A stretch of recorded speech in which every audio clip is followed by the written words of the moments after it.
الحمد للہ رب العالمین والصلاة والسلام علی سید الانبیاء واشرف المرسلین وعلی آلہ الطیبین الطاہرین وصحابتہ الاکرمین اجمعین اما بعد فاعوذ باللہ من الشیطان الرجیم بسم اللہ الرحمن الرحیم وانزلنا الیک الذکر لتبین للناس ما نزل الیہم ولعلہم یتفکرون صدق اللہ العظیم۔ معزز ناظرین، محترم سامعین، جامعہ انواریہ کے زیر اہتمام تفسیر جلالین کا سلسلے وار درس جاری ہے، اور یہ مولا کائنات باب العلم امام الاولیاء حضرت سیدنا علی مرتضیٰ رضی اللہ تعالی عنہ وکرم اللہ وجہہ الکریم کے علمی اور روحانی فیوز و برکات کی نسبت سے الحمدللہ یہ کام جاری و ساری ہے، اور آج کی اس نشست کا آغاز سورہ نحل رکوع نمبر 12 سے ہو رہا ہے۔ اعوذ باللہ من الشیطان الرجیم، بسم اللہ الرحمن الرحیم۔ وَيَوْمَ نَبْعَثُ مِنْ كُلِّ أُمَّةٍ شَهِيدًا ثُمَّ لَا يُؤْذَنُ لِلَّذِينَ كَفَرُوا وَلَا هُمْ يُسْتَعْتَبُونَ۔ اور یاد کیجئے اس دن کو جس دن ہم ہر امت سے ایک گواہ کو ہم اٹھائیں گے، پھر کافروں کو اجازت نہیں دی جائے گی، اور نہ ان کے عذر کو قبول کیا جائے گا، اور نہ ان کو کوئی مہلت دی جائیں گی۔ وَيَوْمَ نَبْعَثُ وَاذْكُرْ يَوْمَ نَبْعَثُ، یاد کیجئے اس وقت کو جس دن ہم ہر امت سے گواہ کو اٹھائیں گے، بلائیں گے۔ ہوا نبیھا، وہ گواہ کون ہوں گے؟ اس امت کے نبی۔ یشہد لہا وعلیہا، وہ نبی اس امت کے حق میں گواہی دیں گے یا اس امت کے خلاف گواہی دیں گے، یعنی جو امت کے جو لوگ ایمان لائے ان کے ایمان کی وہ نبی گواہی دیں گے، اور جو ایمان نہیں لائے ان کے خلاف نبی گواہی دیں گے۔ وہو یوم القیامہ، اور وہ قیامت کا دن ہے۔ ثم لا یؤذن، پھر اجازت نہیں دی جائے گی کافروں کو، فی الاعتذار، عذر پیش کرنے میں۔ اللہ تعالیٰ کوئی عذر ان کا قبول نہیں کرے گا، کوئی ان کا بہانہ قبول نہیں کیا جائے گا۔ ولا ہم یستعتبون، اور نہ ان کو مہلت دی جائیں گی۔ ای لا تطلب منہم العتبہ، ای الرجوع الی ما یرضی اللہ، یعنی ان سے مطالبہ نہیں کیا جائے گا اس بات کا کہ وہ لوٹ جائیں اس چیز کی طرف جو اللہ کو راضی کرنے والی ہے۔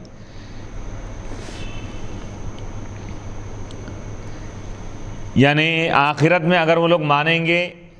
اگر آخرت میں اللہ کے عذاب کو دیکھ کر اگر کافر اگر وہاں پر ایمان کا اظہار کریں گے تو وہ قبول نہیں کیا جائے گا، کیونکہ آخرت دار التکلیف نہیں ہے، وہاں پر دار العمل نہیں ہے، وہ دار الجزا ہے۔ یعنی دنیا میں جو عمل کیا آخرت میں اس کا بدلہ ملے گا۔ دنیا میں جو ایمان لائے ان کے لیے آخرت میں جنت ہے، دنیا میں جو ایمان نہیں لائے ان کے لیے آخرت میں جہنم کا عذاب ہے۔ وَإِذَا رَأَى الَّذِينَ ظَلَمُوا الْعَذَابَ فَلَا يُخَفَّفُ عَنْهُمْ وَلَا هُمْ يُنظَرُونَ، اور جب ظالم دیکھیں گے عذاب کو، فَلَا يُخَفَّفُ، تو عذاب ان سے کم نہیں کیا جائے گا اور نہ ان کو مہلت دی جائے گی۔ وَإِذَا رَأَى الَّذِينَ ظَلَمُوا كَفَرُوا الْعَذَابَ النَّارَ فَلَا يُخَفَّفُ عَنْهُمْ وَلَا هُمْ يُنظَرُونَ يُمْهَلُونَ عَنْهُ إِذَا رَأَوْهُ، اور جب دیکھیں گے وہ لوگ جو ظلم کیے، یعنی جو کفر کیے، جو شرک کیے، جب وہ عذاب کو دیکھیں گے، جہنم کو دیکھیں گے، تو جہنم کا عذاب ان سے کم نہیں کیا جائے گا۔ وَلَا هُمْ يُنظَرُونَ، اور نہ ان کو مہلت دی جائے گی۔ اِذَا رَأَوْهُ، جب وہ عذاب کو دیکھ لیں گے، عذاب کو دیکھنے کے بعد ان کو اور انتظار نہیں کرایا جائے گا، نہ مہلت دی جائیں گی، فوراً ان کو عذاب میں داخل کر دیا جائے گا۔ وَإِذَا رَأَى الَّذِينَ أَشْرَكُوا شُرَكَاءَهُمْ قَالُوا رَبَّنَا هَؤُلَاءِ شُرَكَاؤُنَا الَّذِينَ كُنَّا نَدْعُو مِن دُونِكَ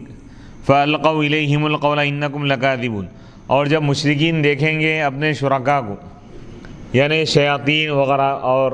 جن کو وہ لوگ خدا کے ساتھ شریک کیا کرتے تھے، جب ان کو دیکھیں گے تو وہ کہیں گے ربنا ہؤلاء، اے ہمارے رب یہی ہمارے شرکاء ہیں جن کو ہم پکارتے تھے، جن کی ہم عبادت کرتے تھے تجھ کو چھوڑ کر۔ فَأَلْقَوْا إِلَيْهِمُ الْقَوْلَ، تو جن چیزوں کو یہ لوگ اللہ کے ساتھ شریک کیا کرتے تھے وہ کہیں گے الیہم ان کی طرف یہ بات ڈال دیں گے، کہیں گے ان سے انکم لکاذبون، بے شک تم جھوٹے ہو۔ وَإِذَا رَأَى الَّذِينَ أَشْرَكُوا شُرَكَاءَهُمْ مِنَ الشَّيَاطِينِ وَغَيْرِهَا، اور جب مشرکین ان کے شرکاء کو دیکھیں گے، یعنی شیاطین کو دیکھیں گے، اور شیاطین کے علاوہ جن چیزوں کو، جن بتوں کو یہ لوگ خدا کے ساتھ شریک کیا کرتے تھے، جب ان کو دیکھیں گے تو کہیں گے کہ اے ہمارے رب، یہی ہمارے وہ شرکاء ہیں کہ تجھے چھوڑ کر ہم جن کی ہم عبادت کیا کرتے تھے، جن کو ہم پکارا کرتے تھے۔ فَأَلْقَوْا إِلَيْهِمُ الْقَوْلَ، تو وہ شیاطین اور وہ بت جن کے لوگ عبادت کرتے تھے وہ ان سے کہیں گے کہ بے شک تم جھوٹے ہو تمہارے اس قول میں کہ تم ہماری عبادت کی، جیسا کہ دوسری آیت میں مَا كَانُوا إِيَّانَا يَعْبُدُونَ، کہیں گے کہ یہ ہماری عبادت نہیں کرتے تھے۔ سَيَكْفُرُونَ بِعِبَادَتِهِمْ، وہ عنقریب ان کی عبادت کا انکار کر دیں گے، یعنی جن کو یہ لوگ خدا سمجھتے تھے اللہ کو چھوڑ کر، جن مخلوقات کو، جن بتوں کو یہ لوگ خدا سمجھتے تھے، وہ بھی انکار کر دیں گے کہ یہ لوگ ہماری عبادت نہیں کرتے تھے۔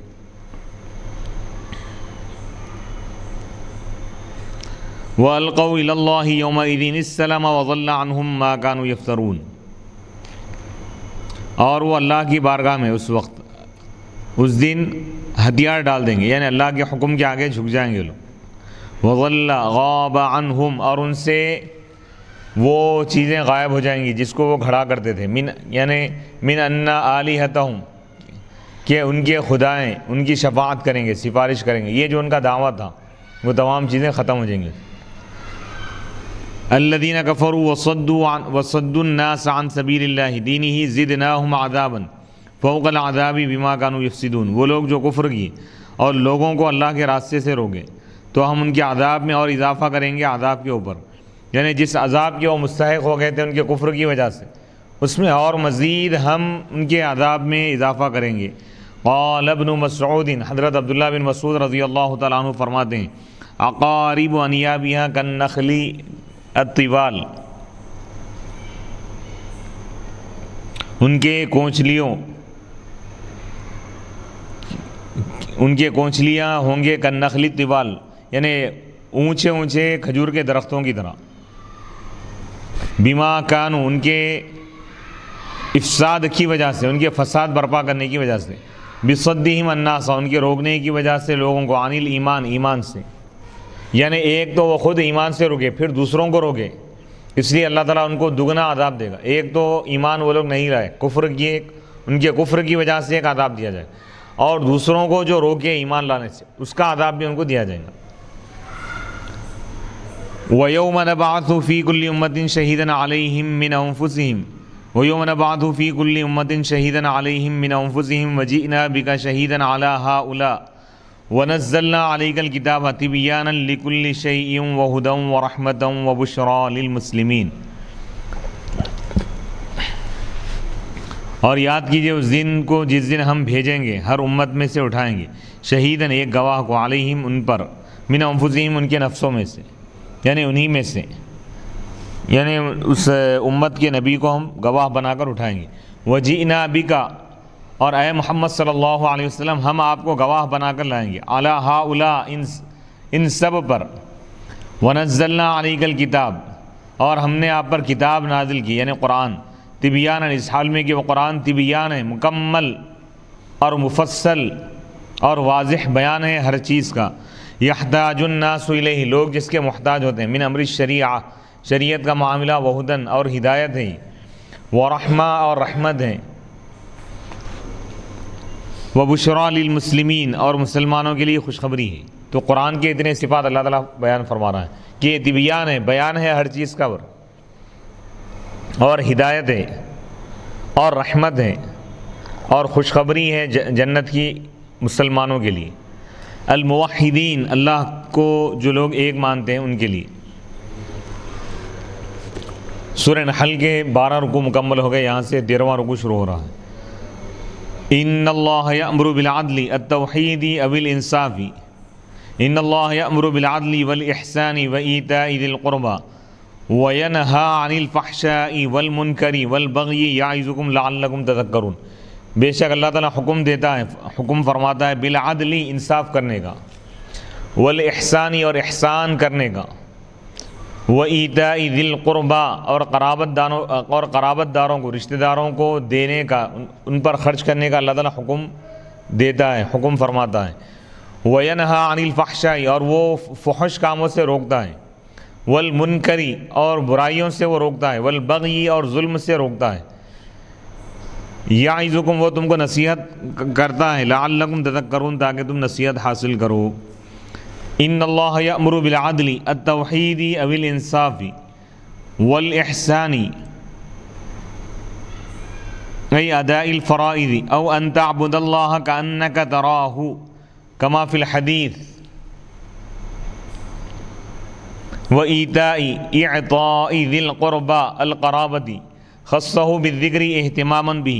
وَيَنْهَى عَنِ الْفَحْشَاءِ الزِّنَا وَالْمُنْكَرِ شَرْعًا مِنَ الْكُفْرِ وَالْمَعَاصِ وَالْبَغْيِ الظُّلْمِ لِلنَّاسِ خَصَّهُ بِالذِّكْرِ اهْتِمَامًا كَمَا بَدَأَ بِالْفَحْشَاءِ لِذَلِكَ يَعِظُكُمْ بِالْأَمْرِ وَالنَّهْيِ لَعَلَّكُمْ تَذَكَّرُونَ تَتَّعِظُونَ وفيه إدغام التاء في الأصل في الذال وفي المستدرك عن ابن مسعود رضي الله تعالى عنه هذه أجمع آية في القرآن للخير والشر۔ ان اللہ یأمر بے شک اللہ تعالیٰ حکم دیتا ہے، بالعدل عدل کا، انصاف کا۔ عدل اور انصاف سے کیا مراد ہے؟ عدل سے مراد التوحید، یعنی سب سے بڑی انصاف کی بات یہ ہے کہ اللہ کی توحید کو مانا جائے، اللہ ایک ہے، اللہ کی وحدانیت کو تسلیم کرنا، یہ سب سے بڑے انصاف کی بات یہی ہے کہ اللہ کو ایک مانا جائے۔ اول انصاف یا عدل کے معنی یہاں پر یہ لے رہے ہیں کہ عام انصاف، جو بھی لوگوں کے ساتھ انصاف کرنا حقوق کی ادائیگی میں۔ والاحسان اور اللہ تعالیٰ تم کو حکم دیتا ہے احسان کرنے کا، ای اداء الفرائض یعنی فرائض کو ادا کرنے کا اللہ تعالیٰ حکم دیتا ہے۔ احسان کے معنی اچھائی کرنا، یعنی سب سے بڑی خوبی انسان کی یہ ہے کہ وہ اپنے فرائض کو ادا کرے، چاہے فرائض حقوق اللہ سے اس کا تعلق ہو یا حقوق العباد سے ہو، یعنی اللہ کے جو حقوق بندے پر فرض ہیں وہ بھی ادا کرے، بندوں کے جو حقوق بندے پر فرض ہیں وہ بھی ادا کرے، یہ احسان کے معنی ہے۔ یا احسان کے یہ معنی بھی ہو سکتے ہیں، جیسا کہ حدیث میں صحابہ نے پوچھا کہ یا رسول اللہ مل احسان، احسان کیا ہے؟ ایک حدیث ہے، حدیث جبرائیل، جس میں ایمان اور اسلام اور احسان تینوں کی تعریف بیان کی گئی ہے۔ حضور سے پوچھا گیا کہ مل احسان، احسان کیا ہے؟ تو آپ نے فرمایا ان تعبد اللہ، یہ تم اللہ کی عبادت کرو، کأنک تراہ گویا کہ تم اللہ کو دیکھ رہے ہو، یعنی عبادت اس کیفیت کے ساتھ کرو کہ تم اللہ کی ذات میں فنا ہو جاؤ، یعنی اللہ کی تجلیات کا مشاہدہ کرتے ہوئے تم عبادت کرو۔ فَإِن لَّمْ تَكُن تَرَاهُ اگر تم یہ کیفیت پیدا نہیں کر سکتے، فَإِنَّهُ يَرَاكَ کم از کم تم یہ تصور کرو کہ اللہ تم کو دیکھ رہا ہے، یہ مراقبہ ہے، یعنی مشاہدہ یا مراقبہ، یہ کیفیت کے ساتھ جو عبادت کی جاتی ہے اس کا نام احسان ہے، یعنی یہ ایمان کا کمال ہے۔ ایمان جب کامل ہو جاتا ہے تو بندہ احسان کے درجے پر فائز ہو جاتا ہے۔ وَإِيتَاءِ إِعْطَاءِ ذِي الْقُرْبَى قرابت داروں کو دینے کا اللہ تعالیٰ حکم دیتا ہے، یعنی جب خرچ کرنے کی اگر بات ہو تو اللہ فرما رہا ہے کہ تم سب سے پہلے اپنے رشتہ داروں پر خرچ کرو، یعنی فرض جو زکوٰۃ ہے وہ بھی رشتہ داروں کو دی جا سکتی ہیں، ایسے رشتہ دار جن کو دینا جائز ہے۔ بعض رشتے ایسے ہیں جس کو زکوٰۃ نہیں دی جا سکتی، اور ان بعض رشتوں کو چھوڑ کر تمام دیگر رشتہ داروں کو زکوٰۃ دی جا سکتی ہے۔ تو جن کو دے سکتے ہیں ان کو زکوٰۃ دیں، اور جن کو زکوٰۃ نہیں دے سکتے ہیں تو عام مال میں سے تحفے کے طور پر یا صلہ رحمی کے طور پر رشتہ داروں کو اپنی دولت کا کچھ حصہ دیں، ان پر خرچ کریں۔ جب بھی خرچ کریں تو سب سے پہلے رشتہ داروں کا خیال رکھیں، تو اس آیت مبارکہ میں اللہ تعالیٰ اسی کا حکم دے رہا ہے. 3 چیزوں کا حکم دیا گیا. عدل و انصاف کا حکم دیا اللہ تعالیٰ, اور احسان کا حکم, اور قرابت داروں پر خرچ کرنے کا حکم دیا ہے. وینہا, اور 3 چیزوں سے اللہ تعالیٰ منع فرما رہا ہے. وینہا, اور وہ روک رہا ہے, منع کرتا ہے فحش سے یعنی برائیوں سے, بے حیائی کے کاموں سے یعنی زنا سے, والمنکری, اور ایسی چیزیں ہیں جو خلاف شرع ہیں, شریعت کے خلاف جتنے امور ہیں تمام چیزوں سے اللہ تعالیٰ روکتا ہے. کفر سے روکتا ہے وہ, اور معاصی گناہوں سے. والبغی, اور وہ ظلم سے روکتا ہے. الظلم للناس, لوگوں پر ظلم کرنے سے اللہ تعالیٰ منع فرماتا ہے. خصہ بذکر, اللہ تعالیٰ اس کو خاص طور پر ذکر کیا اہتمام کے لیے. کما بدأ بالفحشاء, جیسا کہ اللہ تعالیٰ نے فحشاء سے ممنوعات کا آغاز فرمایا, یعنی جب روکنے کی بات اللہ تعالیٰ کیا تو سب سے پہلے فحش کاموں سے اللہ تعالیٰ روکا, اور اس کے بعد خلاف شرع کاموں سے, پھر اس کے بعد ظلم سے اللہ تعالیٰ منع فرما رہا ہے. یعظکم, وہ تم کو نصیحت کرتا ہے, بالامری, حکم دے کر بعض چیزوں کا, اور بعض چیزوں سے روک کر بھی تم کو نصیحت کرتا ہے تاکہ تم نصیحت حاصل کرو. لعلکم تذکرون, اصل میں یہ تذکرون تھا, ایک قرات میں تذکرون بھی پڑھا گیا. تذکرون اصل میں تذکرون تھا, ایک تا کا ادغام کیا گیا ہے اصل میں ذال میں. اور ایک حدیث پاک ہے, مستدرک کی روایت ہے, حضرت عبداللہ بن مسعود رضی اللہ تعالیٰ عنہ سے مروی ہے. آپ فرماتے ہیں کہ یہ قرآن کی سب سے جامع آیت ہے جس میں خیر اور شر دونوں کی تفصیلات کو جمع کیا گیا. یعنی یہ وہ جامع آیت ہے کہ جس میں اللہ تعالیٰ یعنی امہات الخیر کا اللہ تعالیٰ حکم دیا, یعنی خیر جو بھلائی کے جو کام ہے اس میں جو سب سے اہم چیزیں ہیں اس کو اللہ تعالیٰ 3 چیزوں میں جمع کیا. یعنی عدل و انصاف کا حکم دیا اللہ تعالیٰ, اور احسان کا حکم دیا, اور قرابت داروں پر خرچ کرنے کا حکم دیا. یہ خیر کی جامع ہے یہ آیت. اور برائیاں تو کئی ہیں, لیکن اس میں سب سے زیادہ خطرناک جو برائیاں ہیں اس کو اللہ تعالیٰ اس سے منع کرتے ہوئے ان چیزوں کا ذکر کیا کہ فحشاء یعنی بے حیائی کے ہر قسم کے کام سے اللہ تعالیٰ منع فرماتا ہے, اور منکر ناپسندیدہ چیزوں سے اللہ تعالیٰ روکتا ہے, اور ظلم سے اللہ تعالیٰ روکتا ہے. وَأَوْفُوا بِعَهْدِ اللَّهِ, اور تم اللہ کے عہد کو پورا کرو. من البیعۃ, یعنی اللہ سے جو تم وعدہ کیے ہیں, والایمانی, اللہ سے جو معاہدہ کیا اس کو پورا کرو, اور ایمان کا جو وعدہ ہے وہ بھی پورا کرو. وغیرہما, اس کے علاوہ جو بھی وعدے ہیں اس کو پورا کرو. اذا عاہدتم, جب تم وعدہ کرو. ولا تنقضوا الایمان بعد توکیدہا, اور تم اپنے قسموں کو مت توڑو ان کو مضبوط کرنے کے بعد, یعنی مضبوط اور پکی اور پختی قسم کھانے کے بعد قسم کو مت توڑو. وقد جعلتم اللہ علیکم کفیلا, جبکہ تم نے اللہ کو اپنے آپ پر کفیل بنایا ہے. بالوفائی, یعنی عہد کو پورا کرنے کے بارے میں. حیث حلفتم بھی, یعنی اللہ کی قسم کھا کے جب تم نے کہا تو گویا کہ تم اللہ کو کفیل بنا دیے.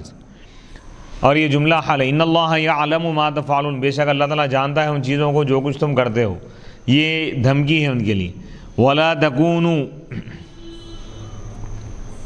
اور تم نہ ہو جاؤ, کاللتی, اس عورت کی طرح, نقضت غزلہا, جو اپنے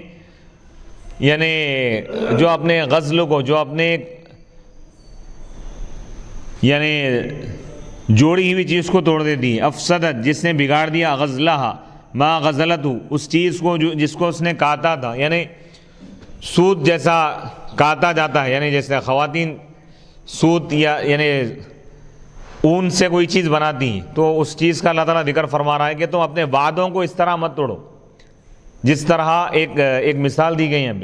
یعنی ایک بیوقوف اور نادان جو عورت ہے اس کی مثال دی گئی. یہاں پہ اللہ تعالیٰ فرما رہا ہے کہ صبح سے شام تک کوئی عورت یعنی اون کے ذریعے سوت کو کاٹتی ہے, اور جب شام ہوتی ہے اسی کام کو اپنے ہاتھ سے بگاڑ دیتی, یعنی اس کو پراگندہ کر دیتی.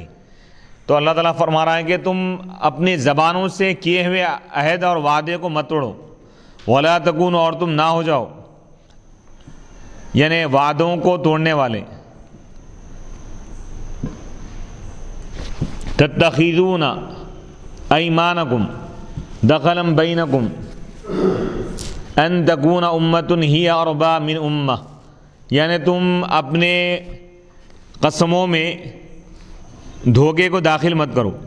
یعنی تم جو وعدہ کرتے ہو یا جو معاہدہ کرتے ہو اس میں تم دھوکہ مت دو، بین تنقضوها یعنی اس کو مت توڑو، اس وجہ سے کہ ایک ایسی جماعت ہو جو پچھلی جماعت سے بڑی ہوں گی۔ یعنی عرب میں بعض لوگ یہ طریقہ اختیار کیے ہوئے تھے کہ کسی قبیلے سے جب وہ لوگ معاہدہ کر لیتے،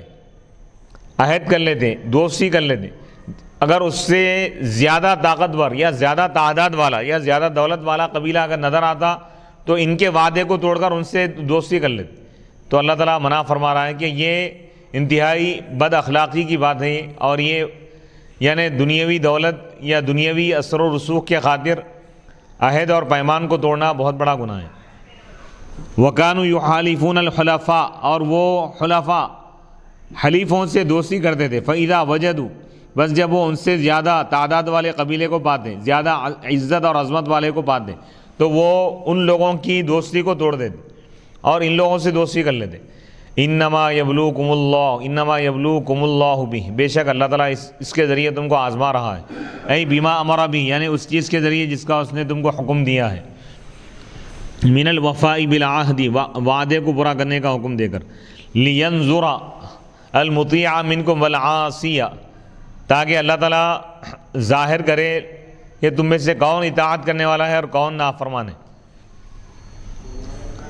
او تکون امۃ اربا لینظر اتفون ام لا، یعنی اللہ تعالیٰ یہ ظاہر کرنا چاہتا ہے، یہ آزمانا چاہتا ہے کہ تم اپنے وعدے کو پورا کرو گے یا نہیں۔ وَلَيُبَيِّنَنَّ لَكُمْ يَوْمَ الْقِيَامَةِ مَا كُنْتُمْ فِيهِ تَخْتَلِفُونَ اور یقیناً ضرور وہ تمہارے لیے واضح فرمائے گا قیامت کے دن اس چیز کو جس میں تم اختلاف کرتے تھے، فی دنیا میں، من امر العہد وعدے کا معاملہ ہو یا دوسری چیز، بِأَن يُعَذِّبَ النَّاقِثَ کہ اللہ تعالیٰ ناقص یعنی وعدے کو جو توڑتا ہے اس کو عذاب دے گا، وَيُثِيبَ الْوَافِيَ اور وعدے کو جو پورا کرتا ہے اللہ تعالیٰ اس کو ثواب دے گا۔ وَلَوْ شَاءَ اللَّهُ لَجَعَلَكُمْ أُمَّةً وَاحِدَةً اور اگر اللہ تعالیٰ چاہتا تو ضرور وہ تم کو ایک ہی امت بنا دیتا، اہل دین واحد یعنی ایک ہی دین والا، وَلَكِنْ يُضِلُّ مَن يَشَاءُ وَيَهْدِي مَن يَشَاءُ لیکن وہ جسے چاہتا ہے گمراہ کرتا ہے اور جسے چاہے ہدایت دیتا ہے۔ وَلَتُسْأَلُنَّ يَوْمَ الْقِيَامَةِ سُؤَالَ تَبْكِيتٍ عَمَّا كُنْتُمْ تَعْمَلُونَ لِتُجَازُوا عَلَيْهِ اور ضرور تم سے قیامت کے دن پوچھا جائے گا تمہارے اعمال کے بارے میں، تم کو ڈانٹنے کے لیے۔ یہ جو سوال ہوگا جو پوچھا جائے گا ڈانٹنے کے لیے، لِتُجَازُوا عَلَيْهِ تاکہ تم کو اس پر بدلہ دیا جائے۔ وَلَا تَتَّخِذُوا أَيْمَانَكُمْ دَخَلًا بَيْنَكُمْ كَرَّرَهُ تَأْكِيدًا فَتَزِلَّ قَدَمٌ بَعْدَ ثُبُوتِهَا أي أقدامكم عن محجة الإسلام بعد ثبوتها استقامتها عليها وتذوقوا السوء العذاب بما صددتم عن سبيل الله أي بصدكم عن الوفاء بالعهد أو بصدكم غيركم عنه لأنه يستن بكم وَلَكُمْ عَذَابٌ عَظِيمٌ فِي الْآخِرَةِ اور تم اپنے قسموں میں دھوکے کو داخل مت کرو، یعنی آپس میں اگر کچھ معاہدہ کیے ہیں تو اس معاہدے میں دھوکہ داخل مت کرو، معاہدے کو پورا کرو۔ اس کو اللہ تعالیٰ دوبارہ بیان فرمایا تاکید کے لیے، فَتَزِلَّ کہیں تمہارے قدم پھسل نہ جائیں اسلام کے راستے سے، بعد ثبوتها قدموں کے جمنے کے بعد کہیں قدم لڑکھڑا نہ جائیں، وَتَذُوقُوا السُّوءَ اور کہیں تم عذاب کو نہ چکھ لو، بما صددتم تمہارے روکنے کی وجہ سے اللہ کے تمہارے رکنے کی وجہ سے اللہ کے راستے سے، یعنی تمہارے رکنے کی وجہ سے عہد کو پورا کرنے سے، یا تمہارے روکنے کی وجہ سے دوسروں کو عہد کو پورا کرنے سے، کیونکہ تمہاری ہی اقتدا کی جائے گی۔ وَلَكُمْ عَذَابٌ عَظِيمٌ اور تمہارے لیے بہت بڑا عذاب ہے آخرت میں۔ وَلَا تَشْتَرُوا بِعَهْدِ اللَّهِ ثَمَنًا قَلِيلًا اور تم اللہ کے عہد کے بدلے میں تھوڑی سی پونجی اختیار نہ کرو دنیا کی، بِأَن تَنْقُضُوهُ یعنی دنیاوی دولت کے لیے تم اپنے وعدے کو مت توڑو۔ انما عند اللہ هو خیر لکم ان کنتم تعلمون بے شک وہ چیز جو اللہ کے پاس ہے وہ تمہارے لیے زیادہ بہتر ہے اگر تم جانتے ہو۔ انما عند اللہ هو خیر لکم انما عند اللہ من الثواب هو خیر لکم مما فی الدنیا ان کنتم تعلمون ذلك فلا تنقضوا بے شک وہ چیز جو اللہ کے پاس ہے، یعنی اللہ کے پاس جو اجر اور ثواب ہے وہ تمہارے لیے زیادہ بہتر ہے ان چیزوں سے جو کچھ دنیا میں ہے، اگر تم جانتے ہو ذالک اس کو، فلا تنقضوا، پس تم عہد کو، وعدے کو مت توڑو، ما عندکم من الدنیا، تمہارے پاس جو کچھ دنیا ہے یہ ختم ہونے والی چیز ہے، یفنا، وہ ختم ہو جائے گی، وما عند اللہ باق، اور جو کچھ اللہ کے پاس ہے وہی چیز باقی رہنے والی، ہمیشہ رہنے والی۔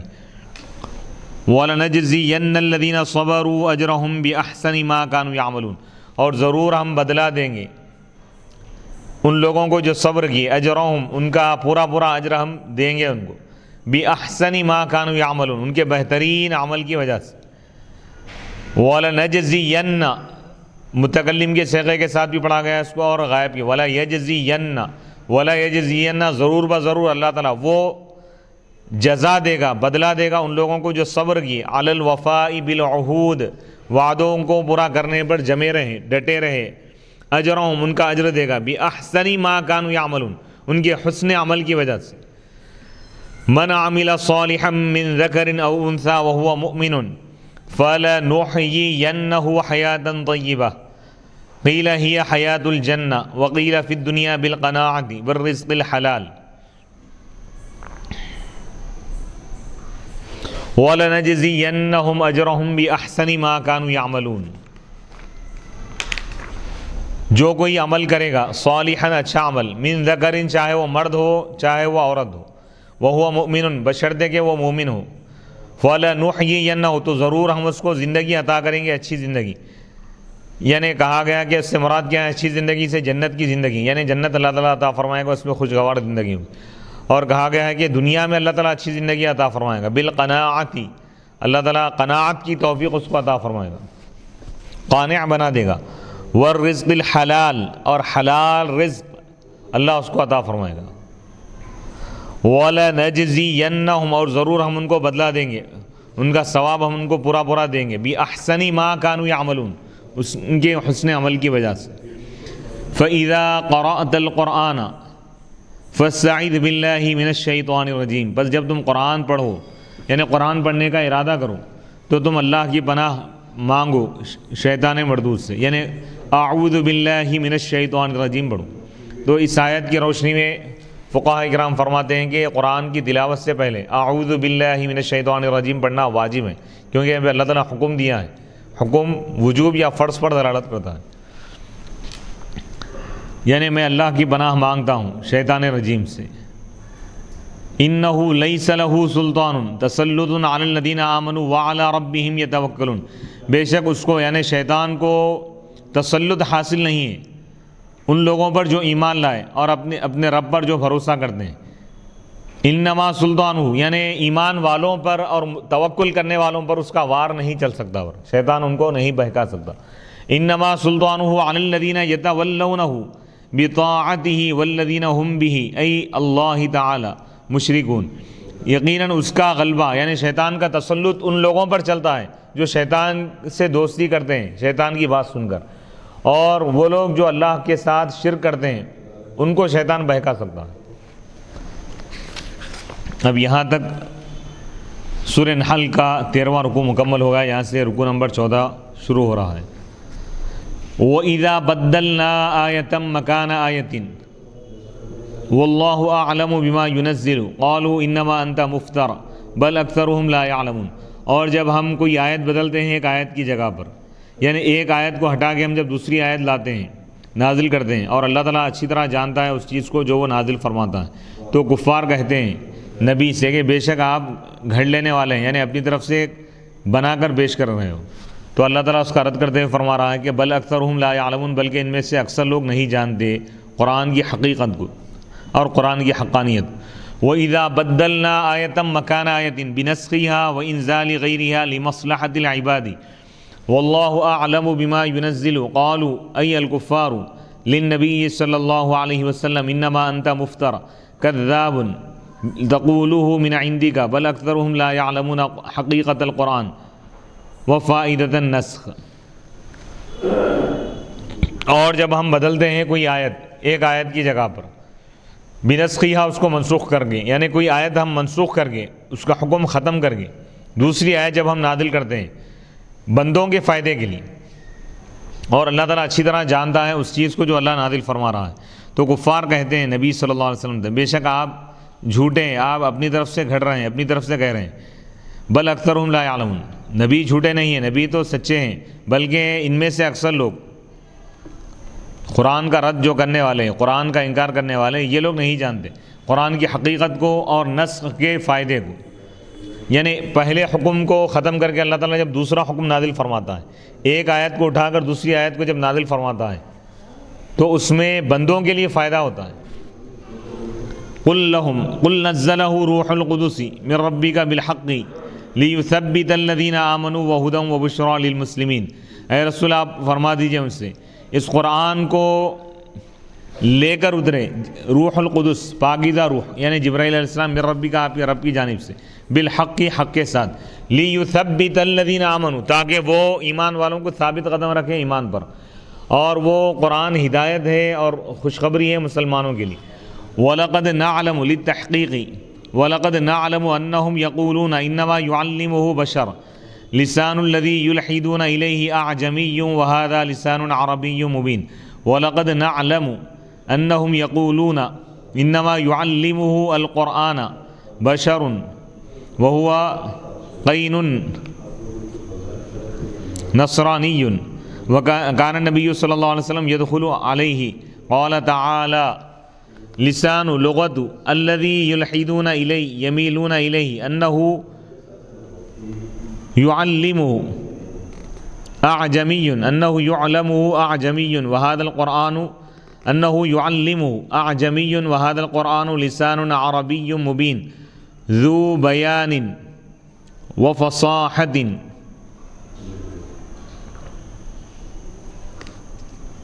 فكيف يعلمه أعجمي وَلَقَدْ نَعْلَمُ، اور یقیناً ہم جانتے ہیں کہ یہ لوگ کہتے ہیں، یہ کفار کہتے ہیں کہ انما يعلمه، کہ نبی کو قرآن سکھا رہا ہے ایک بشر، وَهُوَ قَيْنٌ نَصْرَانِيٌّ، اور وہ ایک گانے والا ایک نصرانی ہے۔ اس کے متعلق کہہ رہے ہیں کہ ای حدادن، ایک لوہار، اور وہ رومی تھا، وفی خن ای عبد، ایک غلام تھا، اس کا نام جبر تھا، وہو غلام عامر بن الحضرمی، وقیلا یعنون جبرا ویسارا کانا یصنعانی، جبر اور یسار یہ نام کے دو اشخاص تھے، کانا یصنعانی السیوف بمکہ ویقرآنی التوراۃ والانجیل ویقرئانی التوراۃ والانجیل وکان الرسول صلی اللہ علیہ وسلم یمر علیہما ویسمع ما یقرئانی، وقیل یعنون عائشن غلام حویتب بن عبد العزیز۔ یعنی کفار یہ کہتے تھے کہ ایک نصرانی غلام، ایک نصرانی شخص جو تورات اور انجیل کا جاننے والا ہے، جو لوگوں کو تورات اور انجیل سکھایا کرتا تھا، اور نبی پاک علیہ الصلوۃ والسلام اس کے پاس سے جب گزرتے اور وہ تورات اور انجیل جب پڑھتا تو حضور علیہ الصلوۃ والسلام گزرتے ہوئے آپ سن لیتے تھے، تو لوگ کفار مکہ یہ کہنے لگے کہ ایک بشر حضور کو سکھا رہا ہے، نبی پاک علیہ الصلوۃ والسلام اس کے پاس سے گزرتے تھے۔ اب تو اللہ تعالیٰ فرما رہا ہے کہ لسان الذی، وہ جو نصرانی ہے وہ روم کا رہنے والا تھا، رومی زبان جاننے والا تھا، عربی سے واقف نہیں تھا، عبرانی زبان کا جاننے والا تھا، تو اللہ تعالیٰ ان کا رد کر رہا ہے کہ لسان الذی یلحدون الیہ، یعنی اس شخص کی زبان جس کی طرف یہ لوگ مائل ہو رہے ہیں کہ وہ شخص ان کو سکھاتا ہے، حضور کو سکھاتا ہے، اعجمی، اس شخص کی زبان اعجمی ہے، عجمی ہے، عربی نہیں ہے، غیر عربی ہے،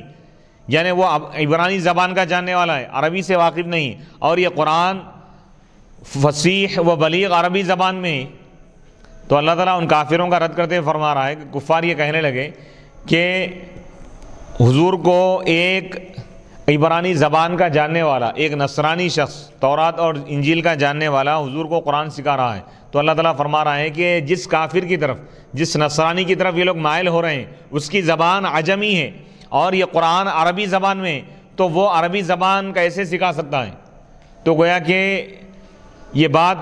غلط ثابت ہو گئی ہے کہ کسی بشر نے حضور علیہ الصلوۃ والسلام کو قرآن نہیں سکھایا، اللہ تعالیٰ سکھایا، الرحمن علم القرآن، اللہ تعالیٰ ڈائریکٹ حضور علیہ الصلوۃ والسلام کو قرآن کا علم عطا فرمایا، جبرائیل کے ذریعے اللہ تعالیٰ قرآن حضور تک پہنچایا، نازل فرمایا۔ ان الذین لا یؤمنون بآیات اللہ، بے شک وہ لوگ جو اللہ کی آیتوں پر ایمان نہیں لاتے، لا یہدیہم اللہ، اللہ تعالیٰ ان کو ہدایت نہیں دے گا اور ان کے لیے دردناک عذاب ہے، وَلَهُمْ عَذَابٌ علیم۔ انما یفتری الکذب الذین لا یؤمنون بآیات اللہ، یقیناً جھوٹ وہی لوگ باندھتے ہیں، جھوٹ وہی لوگ گھڑ لیتے ہیں جو اللہ کی آیتوں پر ایمان نہیں لاتے، یعنی قرآن پر ایمان نہیں لاتے، ان کے اس قول کے ذریعے کہ ھذا من قول البشر، کیا کہنے لگے وہ لوگ، یہ بشر کا قول ہے، وَأُولَئِکَ هُمُ الْکاذِبُونَ، اور یہی لوگ حقیقت میں جھوٹے ہیں، وَالتَّاکِیدُ بِالتَّکْرَارِ، یعنی تکرار کر کے اللہ تعالیٰ جو تاکید فرما رہا ہے، اور انا کا بھی استعمال کیا گیا ہے، انما، اور یعنی اس کے بعد جو ضمائر لائے گئے یہ کیا ہے، یہ رد کرنے کے لیے۔ وہ لوگ جو کہے تھے انما انت مفتر، نبی کو جھوٹا کہے تھے، تو اللہ تعالیٰ نبی کی تصدیق فرمایا کہ نبی کی صداقت اور حقانیت کو واضح فرمایا، اور ان کافروں کو اللہ تعالیٰ جھٹلا دیا اور ان کو جھوٹا قرار دیا، تو اس تاکید کے ساتھ فرمایا من کفر باللہ من بعد ایمانہ، جو کافر ہو جائے یعنی جو انکار کرے اللہ کا، من بعد ایمانہ، ایمان لانے کے بعد، الا من اکرہ، سوائے اس شخص کے جس کو مجبور کیا گیا ہو، بحالت مجبوری، اضطراری حالت میں اگر کوئی زبان سے کفریہ لفظ اگر ادا کر رہا ہے لیکن وقلبہ مطمئن، اس کا دل ایمان سے مطمئن ہے، دل میں ایمان ہے، دل میں اسلام ہے، لیکن اپنی جان بچانے کے لیے وقتیہ طور پر زبان سے کفریہ لفظ اگر ادا کر رہا ہے تو وہ کافر نہیں ہوں گا، وہ جہنم میں داخل نہیں ہوں گا، کیونکہ اس کے دل میں ایمان ہے، اور ایمان کا تعلق دل سے ہے۔ من مبتدا ہے، من کفر میں یہ شرطیہ ہے، اور خبر یا جواب لہم وعید شدید، یعنی بغیر کسی مجبوری کے ایمان لانے کے بعد اگر کوئی کفر کرے تو ان کے لیے سخت ترین وعید ہے، جس پر اللہ تعالیٰ کا یہ قول دلالت کر رہا ہے، ولیکن من شرح بالکفر صدرا، لیکن وہ لوگ جو کھلے طور پر دل سے اگر انکار کر دے، کفر کرے، خوش دلی سے، دل سے خوش ہوتے ہوئے، یعنی دل سے اگر کفر کرے بغیر کسی مجبوری کے، اپنی مرضی سے اگر کوئی کفر کر رہا ہے تو فعلیہم غضب من اللہ، تو ان پر اللہ کی سخت ترین ناراضگی ہے، ولہم عذاب عظیم، اور ان کے لیے بہت بڑا عذاب ہے۔ یعنی کوئی نہ چاہتے ہوئے، کفر کو پسند نہ کرتے ہوئے، مجبوری کی صورت میں جان کو بچانے کے لیے اگر زبان سے کفریہ لفظ کہہ رہا ہے تو کافر نہیں ہوں گا، دل میں اگر ایمان ہے تو معلوم یہ ہوا ایمان کا تعلق دل سے ہو۔ ذَلِكَ بِأَنَّهُمُ اسْتَحَبُّوا الْحَيَاةَ الدُّنْيَا، یہ وعید ان کے لیے اس وجہ سے ہے کہ انہوں نے دنیاوی زندگی کو ترجیح دی آخرت پر، اور یہ کہ اللہ تعالیٰ کافر قوم کو ہدایت نہیں دیتا۔ أُولَئِكَ الَّذِينَ طَبَعَ اللَّهُ عَلَىٰ قُلُوبِهِمْ، یہی وہ لوگ ہیں جن کے دلوں کو اللہ تعالیٰ نے دلوں پر مہر لگا دی، وَسَمْعِهِمْ، اور ان کی سماعتوں پر اور ان کی بصارتوں پر، وَأُولَئِكَ هُمُ الْغَافِلُونَ، اور یہی لوگ حقیقت میں غافل ہیں۔ لا جرم حقا انہم فی الآخرۃ ہم الخاسرون، یقیناً یہ بات حق ہے، سچ ہے کہ یہ لوگ آخرت میں، یہی لوگ حقیقت میں نقصان اٹھانے والے ہیں۔ لمصیرہم، ان کے لوٹنے کی وجہ سے، الی النار، اس آگ کی طرف، المؤبدۃ علیہم، جو ان پر ہمیشہ رہے گی باقی۔ ثم ان ربک للذین ہاجروا، پھر بے شک آپ کا رب ان لوگوں کے لیے جو ہجرت کی، الی المدینہ، مدینے کی طرف، من بعد ما فتنوا، تکلیف اٹھانے کے بعد، آزمائے جانے کے بعد، ثم جاہدوا، پھر وہ مجاہدہ کی، وہ صبروا، اور صبر کی، ان ربک من بعدہا، بے شک آپ کا رب اس کے بعد، یعنی اس آزمائش کے بعد، مصیبت کے بعد ان کو خوب بخشنے والا ہے، ان پر رحم کرنے والا ہے۔ ثم ان ربک للذین ہاجروا الی المدینہ من بعد ما فتنوا عذبوا وتلفظوا بالکفر وفی قراءۃ بالبناء للفاعل ای کفروا وفتنوا الناس عن الایمان او فتنوا الناس عن الایمان ثم جاہدوا وصبروا علی الطاعۃ ان ربک من بعدها ای الفتنۃ لغفور لهم رحیم بهم وخبر ان الاولی دل علیہ خبر الثانیہ، پھر بے شک آپ کا رب ان لوگوں کو جو ہجرت کیے مکے سے مدینے کی طرف، بعد اس کے کہ ان کو عذاب دیا گیا، یعنی مشرکین ان کو ستائے، تکلیف پہنچائے مکے میں، اور وہ لوگ مجبور ہو کر زبان سے اپنے کلمہ کفر کو بھی ادا کیے، تو لیکن دل میں ایمان تھا ان کی، تو اللہ تعالیٰ ان کو بخشنے والا ہے۔ من بعد ما فتنوا بھی پڑھا گیا، یعنی بعد اس کے کہ وہ لوگ دوسروں کو تکلیف دی، یعنی لوگوں کو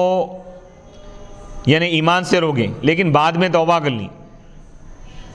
پھر اس کے بعد ہجرت کی، پھر دین کے لیے کوشش کرتے رہے اور اطاعت پر جمے رہے، تو بے شک آپ کا رب اس کے بعد ضرور ان کو بخشنے والا ہے، خوب ان پر رحم کرنے والا ہے۔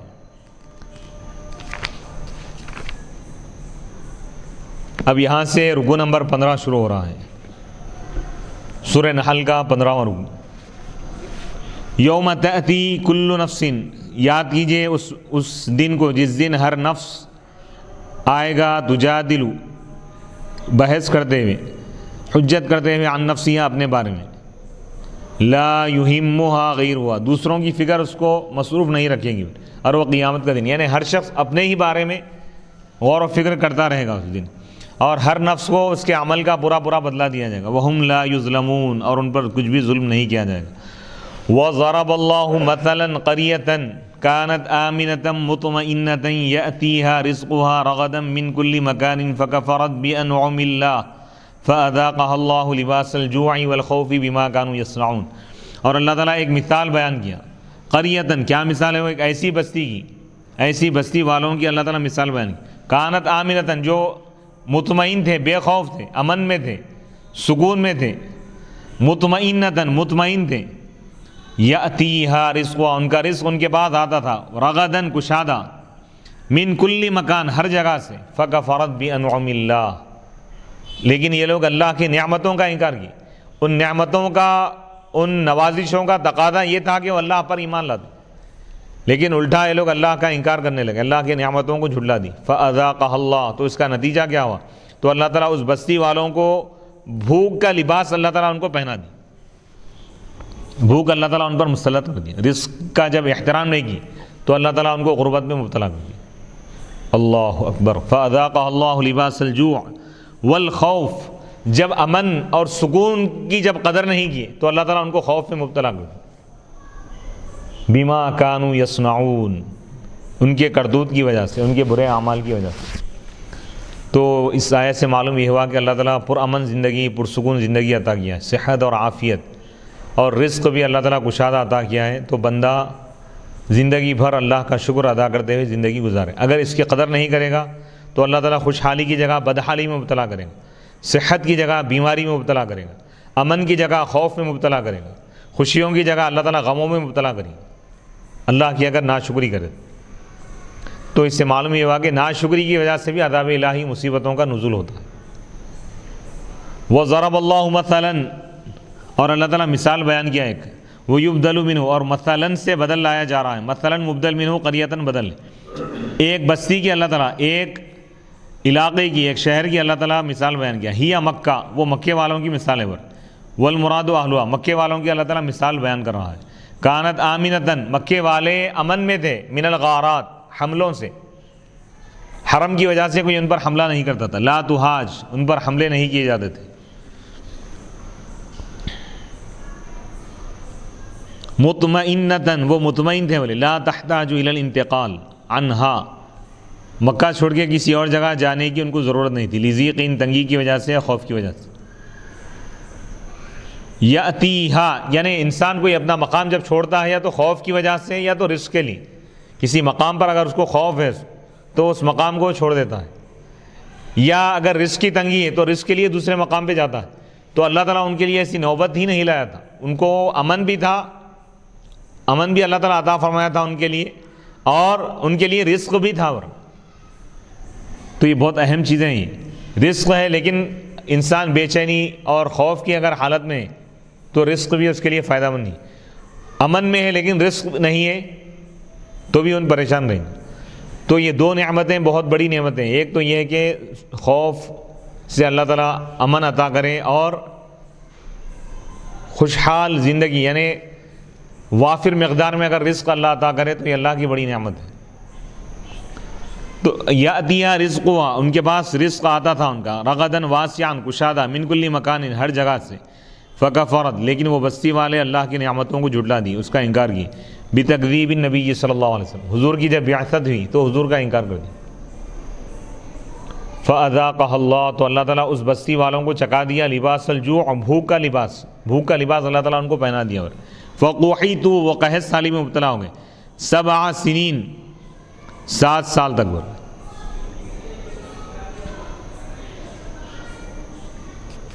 7 سال تک قحط سالی میں مبتلا رہے۔ والخوف، اور اللہ تعالیٰ خوف کا لباس ان کو پہنا دیا، بسرایا نبی پاک علیہ الصلوۃ والسلام کے سریے اور غزوات کے ذریعے، بما کانوا یصنعون، ان کے برے اعمال کی وجہ سے، یعنی رزق اللہ تعالیٰ ان سے چھین لیا۔ اللہ تعالیٰ کیوں چھین لیا؟ کیونکہ وہ لوگ حضور کو نہیں مانے، قحط سالی میں مبتلا ہو گئے، 7 سال تک بارش نہیں ہوئی، رزق کی تنگی تھی ان کے پاس۔ وَلَقَدْ جَاءَهُمْ رَسُولٌ مِّنْهُمْ، اور یقیناً ان کے پاس انہی میں سے ایک باعظمت رسول آئے تھے، محمد صلی اللہ علیہ وسلم۔ فَكَذَّبُوهُ، تو وہ لوگ ان کو جھٹلا دی۔ فَأَخَذَهُمُ الْعَذَابُ، تو عذاب ان کو پکڑ لیا۔ عذاب سے مراد کیا ہے پہ؟ الجوع، بھوک، یعنی قحط سالی، رزق کا نہ ہونا، رزق سے محروم ہونا، یہ بھی عذاب ہے۔ والخوف، اور خوف اللہ تعالیٰ ان کے دلوں میں ڈال دیا تھا۔ وَهُمْ ظَالِمُونَ، اس حال میں کہ وہ لوگ ظالم تھے۔ فَكُلُوا أَيُّهَا الْمُؤْمِنُونَ، اے ایمان والو تم کھاؤ، مِمَّا رَزَّقَكُمُ اللَّهُ، اس میں سے جو اللہ تعالیٰ نے تم کو رزق عطا فرمایا، حلالا طیبا، پاکیزہ اور خوشگوار رزق۔ واشکروا نعمت اللہ، اور تم اللہ کی نعمتوں کا شکر ادا کرو۔ ان کنتم ایاہ تعبدون، اگر تم اسی کی عبادت کرتے ہو۔ انما حرم علیکم المیتہ، بے شک اس نے تم پر حرام کیا ہے مردار جانور کو، والدم، اور خون کو اللہ تعالیٰ حرام کیا ہے۔ جانور کا جو خون ہے، ذبح کیے ہوئے جانور کا خون استعمال کرنا حرام ہے۔ ولحم الخنزیر، اور خنزیر کا گوشت حرام کیا ہے۔ اور ان جانوروں کا گوشت اللہ تعالیٰ تم پر حرام کر دیا ہے جن کو غیر اللہ کے نام پر ذبح کیا گیا۔ فَمَنِ اضْطُرَّ غَيْرَ بَاغٍ، بس جو کوئی مجبور ہو جائے اس حال میں کہ وہ باغی نہ ہو، حد سے یعنی ظالم نہ ہو، یا حرام چیز کو پسند کرنے والا نہ ہو، ولا عادن، اور جتنی ضرورت ہے اس سے زیادہ استعمال کرنے والا نہ ہو، تو بے شک اللہ تعالیٰ اس کو بخشنے والا ہے، اس پر خوب رحم کرنے والا۔ یعنی مجبوری کی صورت میں اگر کوئی حرام چیز کھا لے اپنی جان بچانے کے لیے تو وہ اس کے لیے جائز نہیں، اگر مجبوری نہیں ہے تو حرام چیز حرام ہی رہے گی۔ ولا تقولوا لما تصف السنتکم الکذب، اور تم نہ کہو اس چیز کو، جھوٹ نہ کہو جس کو تمہاری زبان، یعنی جس کو تمہاری زبانیں جھوٹ سے بیان کریں، تو تمہاری زبان کی وجہ سے تم یہ نہ کہو کہ یہ حلال ہے اور یہ حرام ہے، یعنی حلال کو حرام اور حرام کو حلال مت کہو تم۔ لتفتروا، یعنی اللہ پر جھوٹ گھڑنے کے لیے تم ایسا مت کہو۔ ان الذین یفترون، بے شک وہ لوگ جو اللہ کے خلاف جھوٹ کہتے ہیں وہ کامیاب نہیں ہوتے۔ لہم متاع قلیل فی الدنیا، ان کے لیے دنیا میں تھوڑا سا فائدہ ہے، عارضی فائدہ ہے ان کے لیے۔ وَلَهُمْ فِي الْآخِرَةِ عَذَابٌ عَظِيمٌ، اور آخرت میں ان کے لیے دردناک عذاب ہے۔ وَعَلَى الَّذِينَ هَادُوا أَيْ الْيَهُودِ حَرَّمْنَا مَا قَصَصْنَا عَلَيْكَ مِنْ قَبْلِ فِي آيَةٍ وَعَلَى الَّذِينَ هَادُوا حَرَّمْنَا كُلَّ ذِي ظُفُرٍ إِلَى آخِرِهَا وَمَا ظَلَمْنَاهُمْ بِتَحْرِيمِ ذَلِكَ وَلَكِنْ كَانُوا أَنفُسَهُمْ يَظْلِمُونَ بِارْتِكَابِ الْمَعَاصِي الْمُوجِبَةِ لِذَلِكَ، اور ہم نے ان لوگوں پر جو یہودی بن گئے، یعنی یہودیوں پر ہم نے حرام کیا ان چیزوں کو جس کا ہم نے تذکرہ کیا ہے آپ پر، جس کو ہم نے بیان کیا ہے آپ پر، من قبل، اس سے پہلے، یعنی سورہ انعام کی اس آیت میں اس کا ذکر گزر چکا ہے۔ وَعَلَى الَّذِينَ هَادُوا حَرَّمْنَا، اور ہم نے یہودیوں پر حرام کیا تھا ہر ناخن والے جانور کو، پوری جو آیت ہے وہ۔ وَمَا ظَلَمْنَاهُمْ، اور ہم نے ان یہودیوں پر ظلم نہیں کیا اس چیز کو حرام کر کے، وَلَكِنْ كَانُوا أَنفُسَهُمْ يَظْلِمُونَ، لیکن یہودی یہ خود اپنے آپ پر ظلم کرتے تھے، گناہوں کا ارتکاب کر کے، گناہ کر کے، ایسے گناہ جو عذاب الہی کو واجب کرنے والا ہے۔ ثُمَّ إِنَّ رَبَّكَ لِلَّذِينَ عَمِلُوا السُّوءَ الشِّرْكَ بِجَهَالَةٍ ثُمَّ تَابُوا وَرَجَعُوا مِن بَعْدِ ذَلِكَ وَأَصْلَحُوا عَمَلَهُمْ إِنَّ رَبَّكَ مِن بَعْدِهَا أَيْ الْجَهَالَةِ أَوِ التَّوْبَةِ لَغَفُورٌ لَهُمْ وَرَحِيمٌ بِهِمْ، پھر بے شک آپ کا رب ان لوگوں کو خوب بخشنے والا ہے، خوب رحم کرنے والا ہے ان لوگوں پر جو جہالت کی وجہ سے، نادانی کی وجہ سے شرک کیے، پھر شرک سے توبہ کی، شرک سے جب وہ توبہ کیے تو ان کو اللہ تعالیٰ بخشنے والا ہے۔ اگر شرک پر مر گئے تو اللہ تعالیٰ ان کو معاف نہیں کرے گا، شرک کر کے، شرک سے جو توبہ کریں گے، کفر اور شرک سے توبہ کرنے والوں کو اللہ تعالیٰ بخش دے گا، اور اپنے عمل کو جو درست کر لیے، بے شک آپ کا رب اس کے بعد، یعنی ان کی نادانی اور جہالت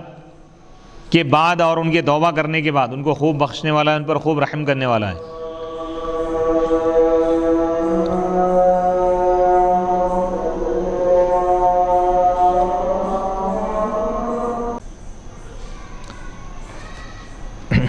یہاں سے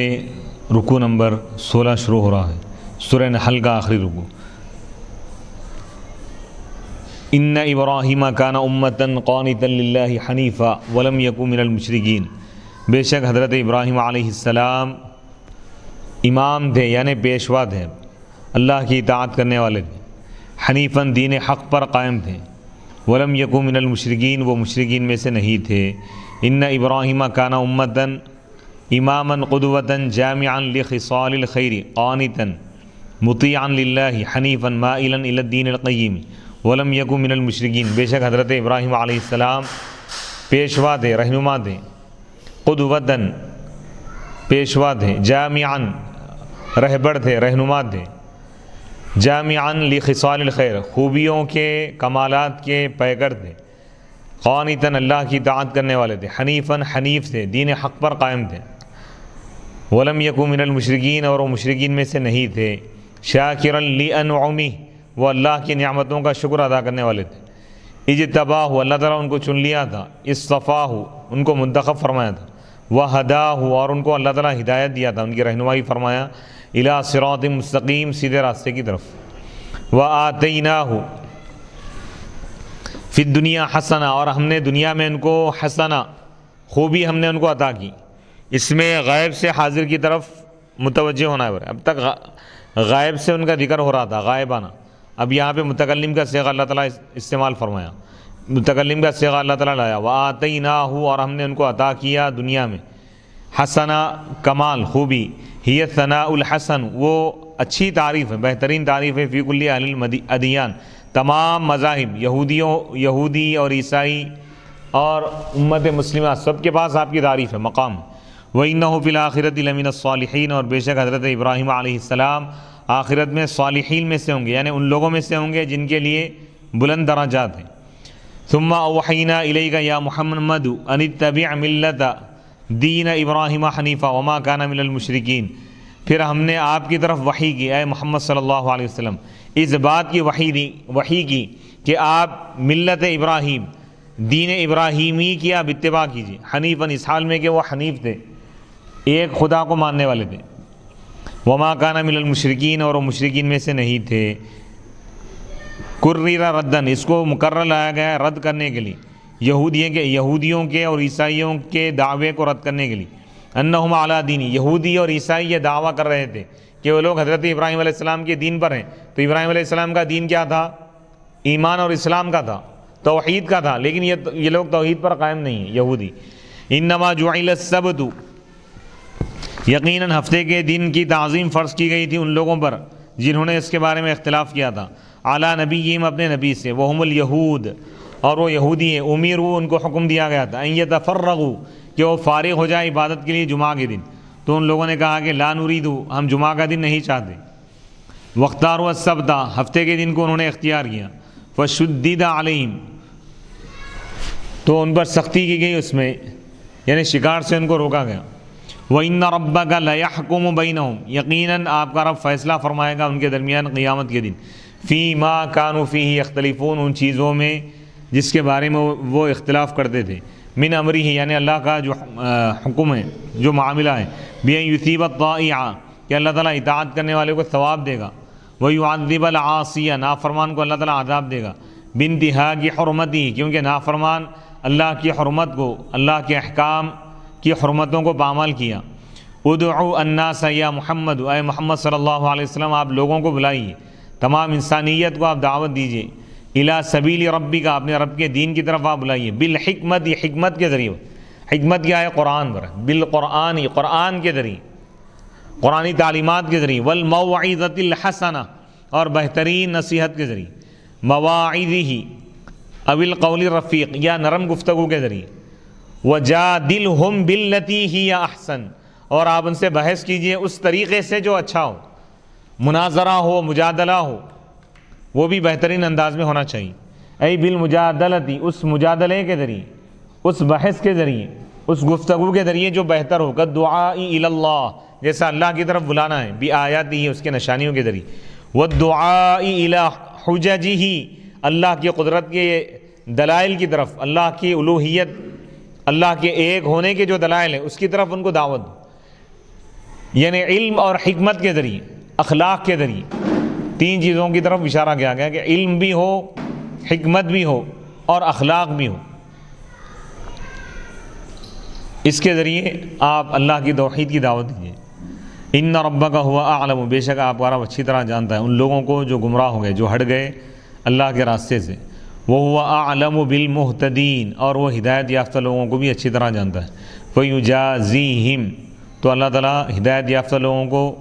ان کا اچھا بدلہ دے گا، اور گمراہوں کو اللہ تعالیٰ ان کی گمراہی کی سزا دے گا۔ وَهَذَا قَوْلُ الْأَمْرِ بِالْقِتَالِ وَنَزَلَ لَمَّا قُتِلَ حَمْزَةُ وَمُثِّلَ بِهِ فقال صلی اللہ علیہ وسلم وقد رآہ لأمثلن بسبعین منہم مکانک، اور آنے والا کلام نازل ہوا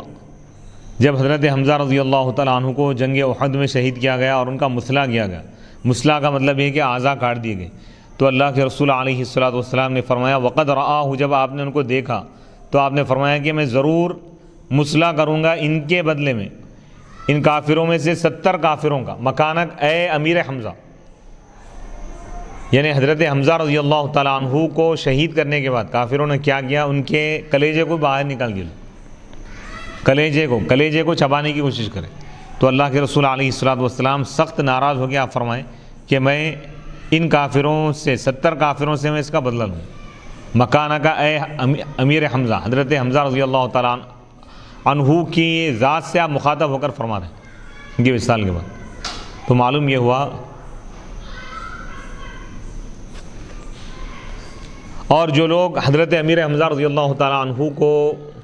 شہید کے بعد میں اسلام لائے، حضور کے قریب سامنے آ کے بیٹھنے لگے، تو حضور فرمائے کہ میرے سامنے تم مت آؤ، کیونکہ جب تم میرے سامنے آؤ گے تو مجھے وہ واقعہ یاد آئے گا اور مجھے تکلیف ہوگی، اگر تمہاری طرف سے مجھے تکلیف ہوگی تو تم ایمان پر قائم نہیں رہو گے۔ یعنی وہ لوگ ایمان بھی لا لیے تب بھی حضور علیہ الصلوۃ والسلام، کیونکہ حضور کے قرابت دار حضرت امیر حمزہ رضی اللہ تعالیٰ عنہ سے آپ کا گہرا تعلق، کیونکہ چچا ہیں، اتنی محبت تھی کہ کبھی بھی آپ کو جب وہ واقعہ یاد آتا تو آپ کو بے حد تکلیف ہوتی۔ تو معلوم یہ ہوا کہ حضور علیہ الصلوۃ والسلام کے اہل قرابت اور اہل بیت کا بہت بڑا اونچا مقام ہے۔ عام آدمی کو تکلیف پہنچانا یہ تو گناہ ہے ہی عام مسلمان کو، لیکن اہل بیت کو اگر کوئی تکلیف پہنچائے تو حضور کو اور زیادہ تکلیف ہوگی۔ وَإِنْ عَاقَبْتُمْ، تو اس وقت یہ آیت نازل ہوئی کہ اگر تم سزا دو تو فَعَاقِبُوا، تم سزا دینے کا ارادہ کرو تو تم سزا دو بِمِثْلِ مَا عُوقِبْتُمْ بِهِ، اسی کے مثل جتنی تم کو سزا دی گئی، یعنی تم کو جتنا ستایا گیا اتنا ہی بدلہ دو، اس سے زیادہ نہیں۔ وَلَئِنْ صَبَرْتُمْ، اور اگر تم صبر کرو گے انتقام بدلہ لینے سے رک جاؤ گے تو یہ صبر کرنا زیادہ بہتر ہے صبر کرنے والوں کے۔ فَكَفَّ صلی اللہ علیہ وسلم، تو اللہ کے رسول علیہ الصلوۃ والسلام رک گئے، وَكَفَّرَ، اور آپ نے کفارہ دیا عن یمینہ، اپنی قسم کا، آپ قسم کھا لیے تھے۔ رواہ البزار، اس کو بزار نے روایت کیا۔ وَاصْبِرْ، اور آپ صبر کیجئے، وَمَا صَبْرُكَ إِلَّا بِاللَّهِ، اور آپ کا صبر نہیں ہے مگر اللہ کی توفیق سے۔ وَلَا تَحْزَنْ عَلَيْهِمْ، اور آپ ان پر غمزدہ نہ ہو، یعنی کفار پر، إِن لَمْ يُؤْمِنُوا، اگر وہ ایمان نہ لائیں، لِحِرْصِكَ، آپ کے حرص کرنے کی وجہ سے ان کے ایمان، یعنی کفار کے ایمان لانے کی آپ خواہش کر رہے تھے، تو اللہ تعالیٰ فرما رہے ہیں کہ اگر وہ ایمان نہ لائے تو آپ غمزدہ نہ ہو، آپ افسوس نہ کریں، اپنے دل کو آپ تکلیف نہ پہنچائیں۔ یعنی اللہ تعالیٰ حضور کی رحمت اور حضور کی جو حرص تھی ایمان کے متعلق کہ کفار بھی ایمان لا لیں، اس کے متعلق اللہ تعالیٰ تسلی دے رہا ہے کہ اگر یہ کفار ایمان نہ لائیں تو ان کی وجہ سے آپ غمزدہ نہ ہوں۔ وَلَا تَكُوا، اور آپ نہ ہو جائیں فِي ضَيْقٍ مِّمَّا يَمْكُرُونَ، تنگی میں اس چیز سے جو یہ لوگ سازش کر رہے ہیں، ان کے سازشوں کی وجہ سے آپ تنگ دل نہ ہو جائیں، دل میں آپ پریشان نہ ہوں۔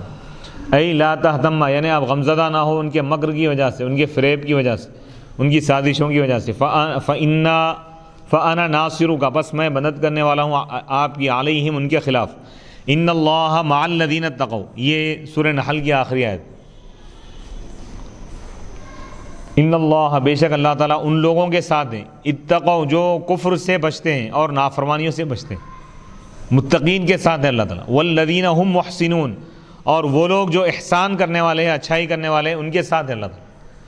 والصبر، اور جو صبر کرتے ہیں، صبر کے ذریعے اچھائی کرتے ہیں، تو اللہ ان کے ساتھ ہے. کیسے؟ بالعونی، مدد کے ذریعے، یعنی اللہ کی مدد ان کے ساتھ ہے، اللہ کی حمایت، اللہ کی تائید، اللہ کی نصرت، اللہ کا فضل اور اللہ کی رحمت ان لوگوں کے ساتھ ہے جو اللہ سے ڈرتے ہیں اور جو نیک اعمال کرتے ہیں. یہاں پر پارہ نمبر 14 مکمل ہو گیا سورہ نحل. انشاءاللہ اگلی نشست میں ہم سورہ بنی اسرائیل 15ویں پارے سے ہم آغاز کریں گے. وصلی اللہ تعالیٰ علی خیر خلقہ سیدنا محمد وعلی آلہ واصحابہ وبارک وسلم اجمعین والحمد للہ رب العالمین.